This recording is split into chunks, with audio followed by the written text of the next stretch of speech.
Hi, it's Paul Antonelli here. Welcome to another episode of the Ideal Business Podcast.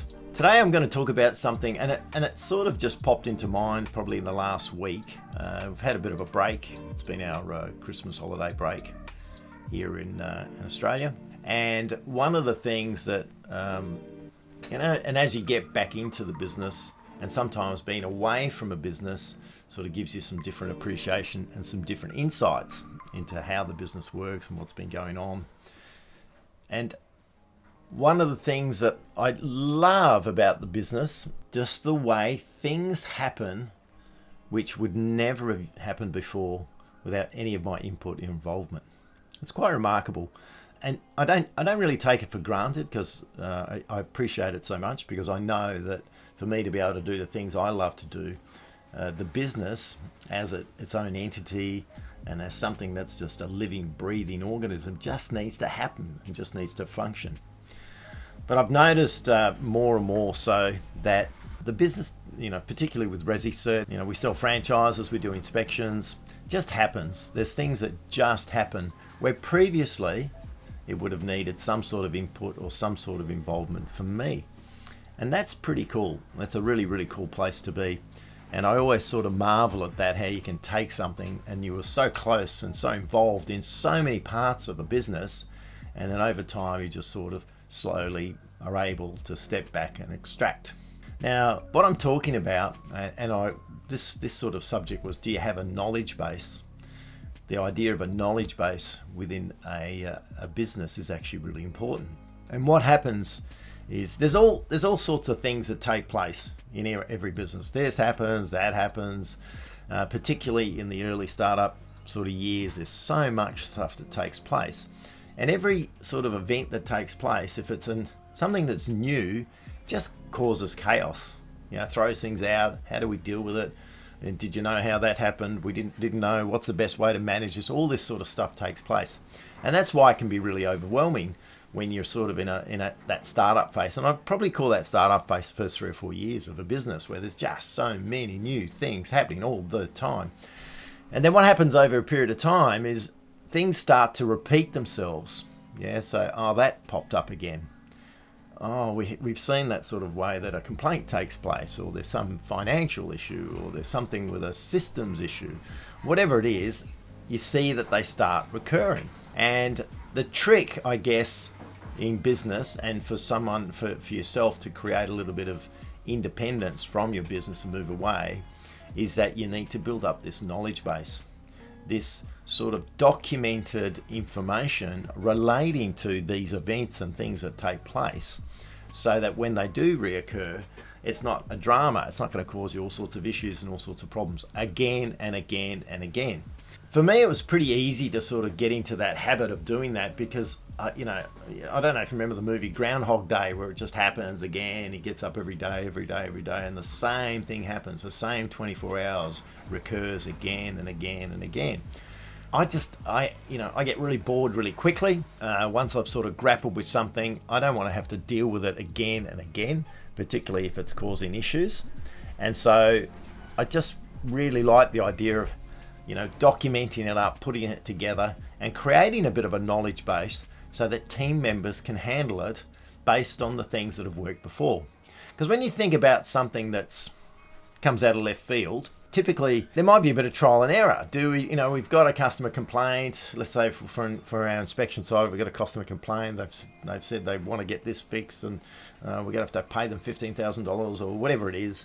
Initially, what's the best way to handle this? How do we grapple with this? What's the best way to deal with this so it works properly? All those sorts of things. But then after you've done a few of these, and this applies to all different aspects of the business, you sort of start working out a way of getting things done most effectively and efficiently to get the outcomes. When that takes place and you've got that, it's a really good habit to create and frame it up as part of your knowledge base. So you're building this data up.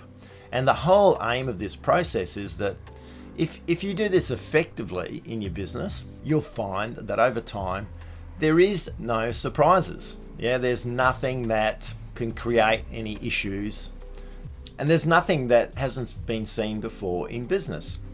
And so this just creates stability and creates a little bit more certainty, and it enables you to effectively really pass a lot of activity that you're doing on to other people within the business.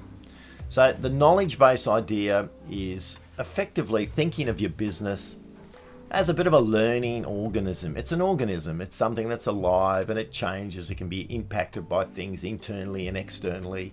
It sort of has its own life. That's exactly what a business is. And so when you think about a knowledge base, what you're doing is you're building within the business structure, within the framework, this knowledge. It's almost like these memories that have taken place. You create this knowledge base which can then be leveraged time and time and time again, without having to have input, without having to have people sit around and talk about it and discuss it and what's the best way to go. So it becomes really efficient. And over a period of time of doing this, you do it and you keep doing it, and you do it on all different aspects. You do it within your establishment of the business, marketing, how you do delivery and production, different aspects of finance and treasury, managing your money, when you're going out there and doing promotion activity, processes that involve looking at quality and what's happening in the business and audits, all those sorts of things. But if you do this across all aspects of your business, then eventually you end up with a very defined and a very deep knowledge base that just makes things happen. And they're not just, these things then don't just become independent from you, but also independent from any specific individual. Which is really cool, because often in a business you talk to people and they'd say, well, if I lost John, or if I lost Sally, if I lost this person, my business would be a disaster. I'd have some serious issues and things that I'd have to deal with. And so that's a real concern. You don't want to have that level of dependency on any individual within the business. And the way to really make sure that doesn't take place is to have what we call redundancy. So what that means is if you've got a role in your business that's super critical, ideally you'd have two people conducting that role almost in parallel. So if something happened to one person or whatever took place, it wouldn't disrupt the flow of your business. So having redundancy in key roles in your business is actually a really important thing to consider. The other side of it, of course, is then you've got documentation. You can bring people in with some training and orientation, then they're off.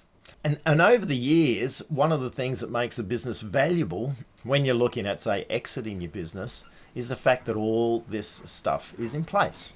Yeah. So it means that, there's a procedure for every aspect of the business. And things that used to just seem hard and difficult, and there was challenges, and there was a meeting, there was some discussions, now just are handled and taken place within a flow. So what I find at this stage, particularly in my businesses, it's unusual that something new pops up, because I think ResiCert's been almost been 14 years now. And so we've gone through the cycles, we've seen market ups, market downs, we've seen issues with and we've seen all sorts of different issues that take place, both internally and externally. Because the thing to consider in a business is that there's all these external forces that you really can't control, and today, probably more so than ever, it being a global marketplace, something takes place, another continent, and it can actually impact on the local economy of where you're living and working, where your business is running, and it can impact on your business, even though it's absolutely got nothing to do with it. And that's just the nature of the world we live in at the moment, because news travels, and what impacts on people's ability to get things done or to move forward on things is how they perceive things. So it's not necessarily the reality. So if people think there's a recession coming, then they're going to start behaving like there's a recession coming, even though there may not be a recession coming. And that's why it's a good idea not to really pay attention to news and all that sort of stuff. I don't really find that very helpful. So part of the process of really being able to create your ideal business, and which enables you to focus on what you love doing, both in your business and in your life, is to create this knowledge base, create this base of information and expertise for things that have occurred, which can be referenced into the future. And this will save so much time and so much drama. And you sort of have to be a little bit like, ideally it happens when, you've done something 3 or 4 or 5 and 6 times and you say, okay, I'm over it, I'm done, I don't want to do that stuff anymore. And as being entrepreneurial, you sort of go, oh God, I can't be bothered with the admin or writing this thing up. It's a pain. But actually, that's the gateway. It's almost like if you're not the sort of person, which a lot of business owners and starters and founders aren't, who like documenting and writing things up and doing admin, then you might end up in this trap, where things keep bouncing back to you. But if you get in the habit of and push through that and say, look, I'm actually going to document this, because the beautiful thing is, once you document and you create it once and it's refined and it's in use, it just keeps working again and again and again. And that's really a form of leverage, which is fantastic. So that means that you don't have to deal with it, you don't have to meet with people, and things and outcomes just happen. And so I look at an example would be for us, we do building inspections. It's bread and butter for us. Property inspections just happens. They get booked, processes go through, and this is what you want a business, how you want a business to get to the point where it just happens, and it can grow and it can scale, and there's all the things are in place for this business to run and deal with what would have been considered, this is a bit of an unusual issue, or there's something that's popped up that we haven't handled before. All those sorts of events and things that take place, you want them just to be normal, a normal part of business, rather than thinking them as, look, we had a really unusual event that took place last week, and we had an issue with a client, and this took place with the franchisee, and we had some financial issues, and someone's trying to sue us, and this is going on, rather than think of those as like, oh God, that's a really weird thing to happen in business. Business is all those things happening all the time. That's just something to really understand. And so if you set that mindset that go, well, look, all this stuff happens all the time. There is no normal in business. And the way you normalize it is by having control and having processes in place, building a fantastic knowledge base that's got so much information in it that you don't necessarily have to get involved. And I'm finding nowadays with my team, I'm not really getting involved. If they come to me and they say, look, we'd just like a little bit of input on this specific subject or something that's going on, there's an issue over here, and I'll have input into it. But by and large, I'm not really involved. I was just reflecting, it's really cool to look at a business that breathes and works like that, and you go, that is so cool. Particularly when you realize that, years ago, I was so involved in it. So if I go back to franchise sales, like right now, we're running ads, we do phone calls, we engage with people, we share information, there's a whole recruitment, clarification process, vetting people, bringing them on board in a process. We have to then make sure they're the right fit, and we're really going to be able to serve them well in our business. And then they start, and then there's a whole marketing, launching, establishment process. We're taking someone and helping them create a whole new career and a whole new way of earning money. And it just happens with pretty much no involvement from me. And it's now a team that's just highly tuned and geared to do this. And what we've done through the process of a knowledge base is learned from things that worked and things that didn't work. Really look at it and go, oh, that didn't work that well. That was a real issue. And refine it and refine it and tune it and refine it and tune it. And then what happens, you end up with what I would call the optimum way to do anything. So whether it's legal documents, franchise agreements, training, whether it's a way of establishing people, how you run different aspects of your business, the knowledge base sort of takes into account the learnings of the past, of the history of your business, and the improvements, and they ensure that they're actually in your business, they're implemented, and they're not attached to just a human being. So when the human being sort of goes, oh, I'm gone, I'm out of here, I'm changing my scene, that knowledge and that sort of expertise goes with them. So when they walk out the door, you lose that. And that's really tragic, because then what will happen is it'll either bounce on back to you, because if no one else knows, or when someone else starts in that role, even if they're experienced, they don't have that history or that context of stuff that's taken place in the past, and they're not able to hit the ground running. And if you've been in business, you would have seen this happen again and again as an issue. Things just pop up, someone leaves, and you go, oh, we're back to the starting board. And so the way to really avoid that is to build up this knowledge base, to really document and even if you've done something the first time, you document it, and you create a culture within your business of documenting, of writing up policies, of writing up procedures, of writing up how-tos, and they get improved. Some of them will stick, some of them won't stick because they're not really being used anymore, but they get improved, and over a time, and it just happens, it's just a time process, they get pretty much perfected and grooved in, and there's less surprises. And so you end up with a business that's stable, able to grow and expand, needs less or very little input from you, because it's you've taken all the stuff that you've contributed into the business and put it into a framework so that it works really effectively. And then you can step back and focus on the things that you love and the things that you want to do.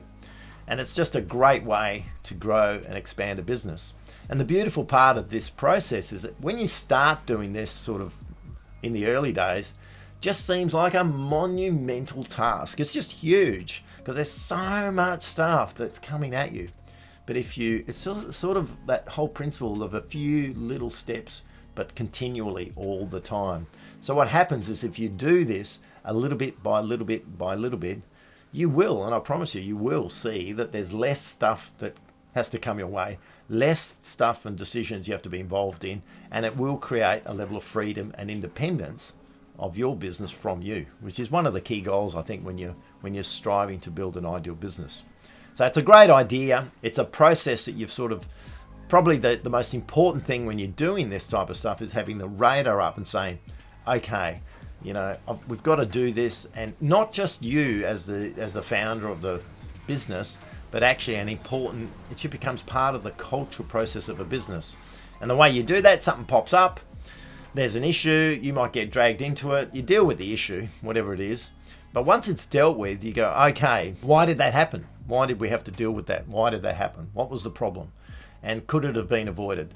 Do we have a procedure, a policy, or a document, or a how-to on it? No. Why not? Do we need one? Is it likely to occur again? Yes. Let's write it up. You write it up, and then it's in place, and then you share it. And next time it pops up, you'd say, that's how we're going to deal with it. It's not complex, but over time, you build up this amazing knowledge base that encapsulates all the learnings, all the smarts in the business, all the improvements, all the things that have happened, and there's very few surprises. And even when new things pop up, you'll have a framework of managing those things. So yeah, if you're not doing this sort of stuff, building this idea of a knowledge base, which is extremely valuable, I'd highly recommend it.